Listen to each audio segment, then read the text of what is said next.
আমায় ছিঁড়ে খাও হে শকুন, হে সীমান্তের শকুন, এক্ষুনি ছিঁড়ে খাও আমাকে। হে আটলান্টিক ইগল, শিগগির খুবলে খাও আমাকে। হে বৈকাল হ্রদের বাজ, আছড়ে কামড়ে ছিন্ন ভিন্ন করো আমাকে। আমার রক্ত রসে শুধু অসহায়ত্ব আর অভাব। কাগজের কামলারা তারে আদর করে মুদ্রাস্ফীতি ডাকে। ঋণের চাপে নীল হয়ে যাচ্ছে আমার অনুচক্রিকা। সংসার চালাতে অন্তরে হয় ইন্টারনাল ব্লিডিং। সংসার চালাতে অন্তরে হয় ইন্টারনাল ব্লিডিং। কি আশ্চর্য, তবু আমি মরছি না। ওদিকে দোজকের ভয়ে আত্মহত্যা করবারও সাহস পাই না আমি। খোদাকে বললাম, আমি মরতে চাই। তিনি বললেন, বেঁচে আছো কে বলল?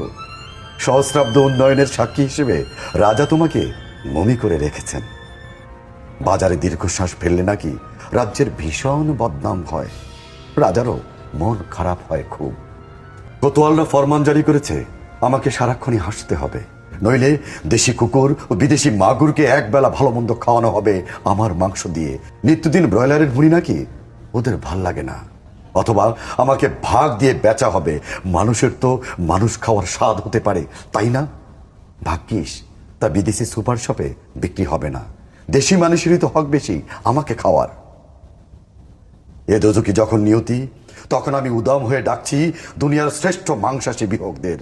হে ইগল, চিল ও ভয়ঙ্কর বাজেরা, হে সাম্রাজ্যবাদী সাহসী শকুনিরা, তোমরা F-35 এর মতো, MiG-29 এর মতো দল বেঁধে হামলে পড়ো আমার বুকে। আমার রান, থান, চক্ষু, কলিজা আজ সব তোমাদের গনিমতের মাল। দেশি সুর খুবলে খাওয়ার আগেই আমায় ইচ্ছে মতো ছিঁড়ে খাও তোমরা। তো হয়